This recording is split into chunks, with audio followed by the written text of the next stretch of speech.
Hello guys, আসসালামু আলাইকুম। আপনারা সবাই কেমন আছেন? আলহামদুলিল্লাহ আমরা অনেক ভালো আছি। তো আমি আজকে রান্না করব বেশি করে টমেটো দিয়ে মাছ। তো দেখেন কীভাবে আমি রান্না করি। তো প্রথমে আমি চুলায় একটা হাঁড়ি বসে দিছি। এবার হাঁড়িটা গরম হওয়ার সাথে সাথে পরিমাণ মতো তেল দিয়ে দিছি। এবার পরিমাণ মতো তেল দেওয়ার পর তেল যখন একটু সামান্য গরম হয়ে আসবে তখন দিয়ে দিব আমি পেঁয়াজ কুচি।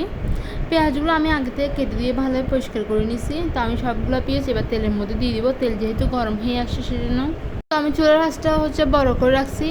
তো এবার চুলার আঁচটা বড় করে রাখছি। তারপর কি আমি ভালো করে নেড়ে চেড়ে নিচ্ছি। তো ভালো করে নেড়ে চেড়ে নেওয়ার পর কিছুক্ষণ সময় ধরে ভেজে নিচ্ছি। তো ভেজে নেওয়ার পর তারপর আমি দিয়ে দিব 1 টেবিল চামচ স্বাদ মতো লবণ। তো 1 টেবিল চামচ স্বাদ মতো লবণ দেওয়ার পর আমি আরেকটু ভালো করে নেড়ে চেড়ে নিচ্ছি। তো দেখতেছেন পিসগুলো হালকা ভাজা হয়ে আসে এবং নরম হয়ে আসে। তো আমি আর একটু ভালো করে নেড়ে চেড়ে ভালোভাবে ভেজে নিচ্ছি। তো দেখেন ভালোভাবে নেড়ে চেড়ে ভেজে নেওয়ার পর তারপর আমি এখানে দিয়ে দিব 1 টেবিল চামচ আদা বাটা, 1 টেবিল চামচ রসুন বাটা। তো এবার আমি এখানে দিয়ে দিলাম 1 টেবিল চামচ আদা বাটা, 1 টেবিল চামচ রসুন বাটা। এখানে 1 টেবিল চামচ আদা বাটা রসুন বাটা দেওয়ার পর আমি পেঁয়াজের সাথে ভালো করে নেড়ে চেড়ে ভালোভাবে মিশ্রণ করে নিয়েছি। তো দেখতেছেন তো পেঁয়াজগুলো ভালোভাবে কিছুক্ষণ সময় ধরে নেড়ে ছেড়ে ভালোভাবে ভেজে নিচ্ছি। তো দেখতেছেন এবার ভালো করে নেড়ে ছেড়ে ভালোভাবে ভেজে নেওয়ার পর তারপর আমি এখানে দিয়ে দিব সবগুলো মশলা।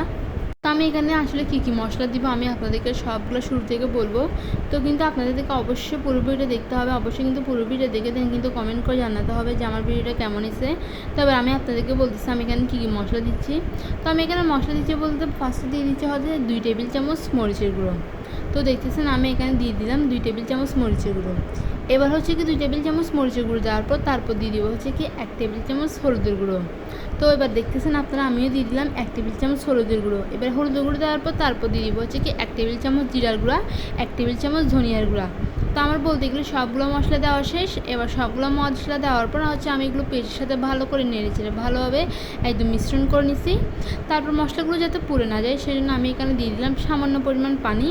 এবার সামান্য পরিমাণ পানি দেওয়ার পর মশলাগুলো পেঁয়াজের সাথে ভালো করে নেড়ে চেড়ে ভালোভাবে মিশ্রণ করে তো মশলার গানটা যাতে চলে যায় সেজন্য সামান্য পরিমাণ পানি দিয়ে দিছি।